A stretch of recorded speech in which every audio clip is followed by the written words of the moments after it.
Alrighty. Welcome to a bonus midweek episode. I'm dropping this one now because we are about to move from one part of the Bible to the next. If you're following along with me doing this Bible reading plan, which if you are just new, you can find online at my website, castlineministries.org. Free, everything's free, and this is a Bible in the Year a study that I put together that I think is very unique and different from anything I have seen. We're spending 1 week in one-ish book of the Bible. The shorter ones get paired up later on. So we are 5 weeks into the year, so we have gone through Genesis, Exodus, Leviticus, Numbers, and Deuteronomy. And those 5 books of the Bible make up a section of the Bible that the ancient Hebrews called the Torah, and we'll talk about that. Once it was kind of Greekified, it was called the Pentateuch. We'll talk about that. It's often referred to as the Law of Moses as well, or sometimes just the law. Torah, that word often gets translated into the law in our English, although I've heard that a better translation might be instruction. The point of the first 5 books of the Bible is to be like a teacher, to instruct you on wisdom and how to live. Where it gets the Greek name Pentateuch, penta coming from 5, like a pentagon, and tuk because it is for the fool of a tuk. There's a little Lord of the Rings humor for you. So we have been spending our time in that part of the Bible, so I want to spend a bit of today covering what we've learned from there, and then just kind of set the stage for what we're about to jump into. So far, we're just following the normal flow of our Bible, but you'll see in just a couple of books in a couple of weeks, I deviate from what is in your Bible, and we're going in a different order. And if you missed my first episode to intro this series, I'll kind of re-explain why we're switching it up. So we're finishing up the Torah. The next section of the Bible that we're going to jump into, we traditionally view it as the history part of the Bible, because it kind of goes through, okay, what happened after the Israelites start going in the land? You got Joshua, Judges, Ruth, Samuel, Kings, Chronicles, Ezra. So it kind of goes through that whole part of like, here's the history. That's not how the original Bible was set up, or what I would say the Bible as it was known during the time Jesus was around. But also, they didn't really have a Bible. Remember, at that time, they still had scrolls. The kind of paper books that we have, that didn't actually come on until after Jesus' time, and they're codexes, so they were a bit different, but that's the start of the sort of books.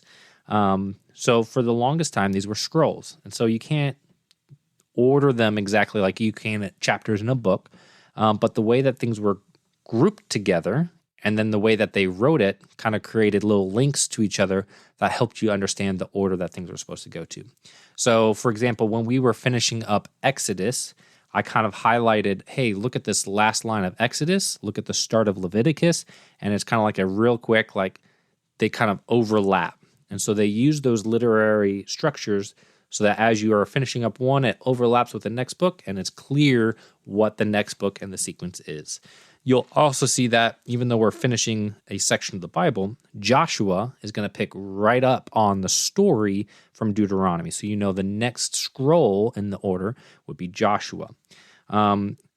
So if you're new to studying the Bible or haven't dug in deep, one of the things that I've found really cool over the past years of me diving into this stuff is like how they thought about the Bible, the structure, because it's in scrolls, how things are shaped is very different than what we think. And so how they wrote it and organized things helps with that kind of system to make cross connections, or what I've really like people calling hyperlinks, hyperlinks to different parts. So let's just look at the first 5 books here and kind of broadly talk about how things are hyperlinked. This is actually set up, so it's 5 books, and they're set up so that the books on the outside, Genesis and Deuteronomy, have connecting points. There's a lot of similarities in those 2 books. Exodus and Numbers, the next 2 in, those have a lot of connecting points, and Leviticus is there in the middle, and right in the middle of Leviticus is the Day of Atonement. So you can think of it and this is actually called a chiasm. I have a video on that, or you can Google it. Typically, the way they structure, like if you look at images, a chiasm, it's a kind of a horizontal arrow, and things on one side of the chiasm relate to the other side. You could also think of it sort of like a mountain. So if you put Leviticus at the top of the mountain, then on either side, going on either side of the mountain, you have Exodus on one side, Numbers on the other, Genesis on one side, Deuteronomy on the other, and they all kind of, there's like a symmetry there. I think that this was, and you see this all throughout the Bible, Old Testament, New Testament, whole books, parts of books, single verses. This structure was very common, even though that's not something as common for us. But this chiasm structure, I think, was useful as a memory tool. Because remember, they didn't have all of these chapters and verse numbers. It was just text. And so how do you memorize large portions of the Bible was you found that structure. And so if you can memorize half of it, you know that there's a symmetry. You're just kind of going on the other half. So once you start to see that, it opens up. It makes, here's how it helps me is as I'm reading through the Torah, especially when you get to Leviticus, Numbers, and Deuteronomy, sometimes it seems things are in random order. Sometimes they're out of chronological order. It'll jump backwards in time for some reason. You're wondering why was that little story just thrown in there? And that is because they are trying to build these connections from different books. And so when you know that, it makes it a lot less frustrating as you're reading this because you can go, oh, it's, connecting back to this story in Exodus. But also it gives you something to reflect on and think more on because sometimes they're pulling very similar laws. So they'll repeat the laws in Deuteronomy, but there's something a little bit different. And so you go back to Exodus, you say, oh, how is this different? And you can compare the laws, see that little tweak, and that helps you meditate and learn more from it. So the Torah, you start off with the, and here's another way to view how there's symmetrical, okay? So you have the story of Genesis. You're beginning in the garden. You're in the what God had created us for, land of Eden, Garden of Eden. And the humans are exiled out of the garden. And we find ourselves in a need. How do we get ourselves back in? It's kind of the thrust of the story. And that gets flushed out more as more characters are introduced. But essentially, we are out of the garden. Similar, on the flip side, in Deuteronomy, we find ourselves, the Israelites are right at the edge. They are about to head back into the Promised Land. The Promised Land is kind of being portrayed as a Garden of Eden. So on the flip side of the Torah, the Israelites are about to go into the Promised Land. Just like in Genesis, the humans were sent out of the quote-unquote Promised Land, or Eden. As you come in, you have the Exodus and Numbers. In Exodus, they are leaving Egypt and heading towards Mount Sinai. In Numbers, you have them leaving Sinai and heading towards the Promised Land. There's that symmetry again. And then Leviticus all happens like on the mountain. So you can kind of see that symmetry just in the broad strokes of the story, but there's a lot more even detailed nuances in all the symmetry. If you are listening to all that and going, whoa, when I was reading this, I did not pick up on a single one of those. This is not something that I just pick up on my own. I listen to lots of people and different people whose job it is and went to school for all of this stuff. And they put it out there in very accessible formats for us who don't have the time to dig that much into it. Bible Project being namely one of the people that I go to for that sort of literary style and structure. So I've been listening to a few of their series for Leviticus, Numbers, and Deuteronomy. I'd listened to that previously, but I was really enjoying listening to those while actually reading the books of the Bible. Another great, if you're finding it difficult to read some of these parts of the Bible, I would also encourage listening to Mike Winger, Bible Thinker. That's his show. And he has a great series, two great series I would recommend. Number one is Evidence for the Bible, and he goes through a ton of information about how you can be sure that the Bible we have is reliable. And if that's something you've never dug into, I think that is super helpful for you before you dive deep into it to realize, like, I don't have to question, maybe that's just wrong. I don't view any part of the Bible as being wrong. If I'm struggling with the text, I think there's something that I need to reflect on, not something the Bible needs to change. So go ahead and listen to that series. He also has a series, and this is Bible Thinker. He has a series of Jesus in the Old Testament where he goes through and shows you not only typology, Christophanies, and things like that of like Jesus and where he's popping up in the Old Testament. And I think that kind of launched me into my passion and understanding that, the Old Testament is not this like, there's a few good verses back there, reference it if it's nice, but that was the mean God. That's kind of like it was very separate in how I understood it growing up. Since I think listening to those series, this has been such a much more enriching text to read. Torah. Okay, one last thing I wanted to cover with that. So I said that we often interpret it as law, but a better word would be instruction. There are, speaking of laws in the Torah, here's a little trivia for you. There are 611 or 613, depending on your count, laws in the Torah. And this was a whole debate by ancient Hebrews for how many are there. And they argue between, is it 611 and 613? And you can look into that.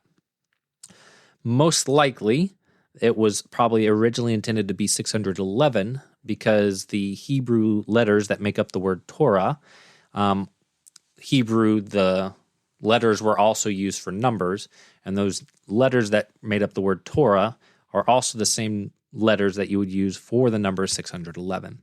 So, like, even in the name, you can tell that it was intentionally designed around including 611 laws within there. And then there's a couple statements that people have interpreted as extra 2 laws. That gets you the 613. So even in that, you start to realize, like, this wasn't just someone sat down and said, okay, let me just write down some stuff, and there you go. It was like, you were being very intentional about what you were including in these books, scrolls at the time. So there's a little fun fact for you. Anything else? I think those were the main things that I want to talk about. But the last thing I'll talk about, because this kind of transitions us from this part of the Bible into the next, which we are now moving into what the Hebrews called the prophets. Even though we don't think of like reading Joshua as the prophets, that seems like more story to us. This section of the Bible is called the prophets. It's going to pick up not only on the story, what's going on, but the themes and the ideas. And so I kind of want to highlight, here's the story so far. We have humans were created by God in his image, placed into the garden. The ideal state for humanity was to cultivate and work that garden, eat from it, be blessed, fruitful, and it was not for us to decide what is good or bad, but to learn from God directly about wisdom, what is good and knowledge and bad. And so that's why they were forbidden from eating from the tree of knowledge and good and evil. You do not decide what is good and right in your eyes. Listen to God and he will teach you. But humanity chose on themselves to make that choice of, this looks good to me, I'm choosing this, and they took the fruit. And because they are choosing what looks good to them instead of listening to God, they are now invited sin into the world and they are banished. And so you see that idea, and the rest of the stories is the humans seeing what is good in their eyes and choosing on their own to do. So like the story of the 12 spies going into Israel, they see, this land is not good for the taking. Instead of listening to God who says, I am there with you, they listened to themselves and said, no, it's scary. There's giants. So oftentimes they're just replaying the same story of humans deciding on their own what is good and right instead of listening to God's word. that creates a curse. God curses the snake and the woman and the man. Part of that curse puts this promise of there will come a seed or a descendant of the woman who is going to crush the head of the snake or defeat evil. And in that crushing, he's also going to get bitten by the snake. So now you're also keeping an eye on, okay, so we're looking for this descendant, somebody who's going to come and crush the snake. And so you get this story of Cain and Abel. And you're like, okay, so here's her descendant. All right, let's see what's going to, oh, no, that didn't go so well. And then it moves on. You get Noah. And you're like, okay, God wiped out evil. He used Noah. He's defeated evil. That's so great. Why is he getting drunk? Oh, what it is? Oh, no. Still not good enough. Abraham, you get this promise, but even he has his failings. You get Isaac, who's pretty good, but not perfect. Jacob, his 12 sons. You're reading about his sons, and you're like, geez, this is not looking good. And finally, you get to like Moses, where he's portrayed pretty well, but so is Joseph. But Moses becomes this archetype for the rest of the story of like, here's somebody who was actually able to speak with God and be a representative of God, and you have all this hope. You're like, okay, Moses is the one. He's come to defeat evil. This is what we've been waiting on. And then even he fails, and he's not able to enter the promised land. And so it's starting to build out these pictures and ideas of what is this person that we're expecting to be. We have somebody who's like Moses, a prophet. And it ends Deuteronomy, and there's not yet been a prophet like Moses. So it's like, who are we waiting on? Maybe it's a high priest. Maybe the high priestry role is something that we're waiting on. And you just see them fail over and over again. And then eventually you get to Samuel, and like, oh, maybe it's a king. We need a king. And you get David coming along. You're like, well, first you get Saul, and you're like, ooh, he looks definitely not him. But you get David, and that starts to look good. Okay, we need a king. But then he fails. So as you're reading through the rest of the Bible, you're building on this idea of who do we need? And it's actually, we need a prophet, king, priest, all of this. But humans just don't seem to fit the bill. And so there's this opening question like, who else but God could it be? And then you get into the New Testament, you go, who else but God could it be? So that's like the underlying story as you read through, even though you kind of like, there's other stuff going on. That's kind of like the main thrust of the Bible and how it all connects and points towards Jesus. So when you have that in your mindset, reading through some of these stories that kind of go a little weird at times, especially as you get into Judges, get prepared. If you have that in your mindset, you realize, okay, that's what this is all pointing towards, and you got to keep that in mind. Okay, so that is what the Torah has set us up on. We are about to move into the prophets. So we're going to read in the next coming weeks. You got Joshua and Judges, so that stays the same from previous how your Bible is ordered. But then we don't go on to Ruth. Ruth is actually part of the last section of the Bible called the Writings. So the Hebrews would have referred to their Bible as the Tanakh, and that's mainly from the three letters T, N, and K. T standing for Torah. We just finished that up. The N is for the Netavim, I think it is called, and that's the prophets. And K is for Ketavim, which is the writings. So we're going to move into the Netavim, which is Joshua, Judges, 1st and 2nd Samuel, 1st and 2nd Kings. You don't do Chronicles. Chronicles is actually the last book in the writings. And when we get there, I'll tell you why I love that. And then we get to, let's see, here is Ezra and Nehemiah there. I think so. No Ezra and no Nehemiah. So we go 1st, 2nd Kings, Isaiah, Jeremiah, Ezekiel. Those four are called the major prophets. And then you get the 12 minor prophets. Jonah, I have them in a different order in our reading. I ordered them chronologically. But what's actually interesting about the 12 minor prophets is those were all one scroll in the original Hebrew. Same with 1st and 2nd Kings. That was actually one scroll as well. 1st and 2nd Samuel, that was one scroll as well. Same with Chronicles. So we broke them up, but you can imagine how big that scroll would have been back then. So we are doing, after Deuteronomy, we've got Joshua, Judges, 1st and 2nd Samuel, 1st and 2nd Kings, the four major prophets, Isaiah, Jeremiah, and Ezekiel. I said four. There's three. But I have Jeremiah. Jeremiah is the longest book in the Bible by words, so I gave us a couple of weeks to spend on that.